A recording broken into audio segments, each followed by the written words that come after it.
சென்னை சைதாப்பேட்டையில் அமைச்சர் மா சுப்பிரமணியன் தண்ணீர் பந்தலை திறந்து வைத்துள்ளார். இந்த மருத்துவத்துறையில் இப்பொழுது யாருக்காவது எந்த பாதிப்பு ஏற்பட்டாலும் நான் உடனடியாக எந்த மருத்துவமனைக்கும் போய் ஆய்வு செய்ய முடியாது. ஏராளமான பிரச்சனைகள் இருக்கிறது. கடந்த 2 நாட்களுக்கு முன்னால் ஏற்காட்டில் ஒரு பேருந்து கவிழ்ந்து 5 பேர் சம்பவ இடத்திலேயே இறந்து போயிருக்கிறார்கள்.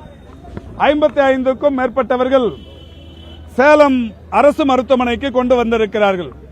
இந்த தகவலை தெரிந்தவுடன் எனக்கு அதிகாரம் இருந்திருந்தால் அல்லது இதிலிருந்து எனக்கு விலக்கு கிடைத்திருக்குமேயானால் நான் உடனடியாக சேலத்திற்கு சென்று சம்பந்தப்பட்ட பாதிப்புக்குள்ளானவர்களுக்கு சரியான மருத்துவ சிகிச்சை கிடைக்க உறுதுணையாக இருந்திருப்பேன். இப்போதும் கிடைக்கிறது. ஆனாலும் ஒரு அமைச்சர் என்று சென்று அங்கே அவர்களுக்கு அந்த மருத்துவ சிகிச்சை அளிப்பதற்கு உதவி இருந்தால் இன்னமும் நன்றாக இருக்கும்.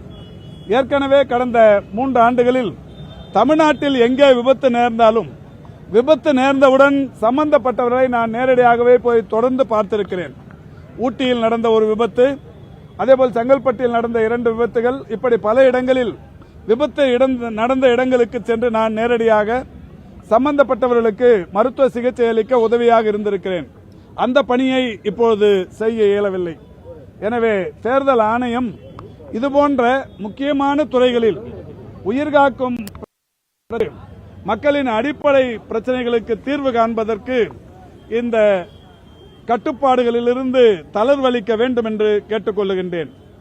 தண்ணீர் பந்தல் அமைப்பதற்கு இருந்த தடையை நீக்கியதற்கு நன்றி தெரிவிக்கிற அதே சூழலில் சேவைத்துறைகளுடன் இணைந்து மக்கள் பணி ஆற்றுவதற்கு மக்கள் பிரதிநிதிகளுக்கு சற்று தளர்வளிக்க வேண்டும் என்று உங்களின் வாயிலாக கேட்டுக்கொள்கிறேன். கடும் வெயிலில் தப்பிக்கிறதுக்கு பொதுமக்கள் என்ன மாதிரி முன்னெச்சரிக்கையா இருக்கலாம்? கடும் வெயிலிருந்து தப்பிக்கிறதுக்கு பொதுமக்கள் என்ன மாதிரியான முன்னெச்சரிக்கையா இருக்கலாம்?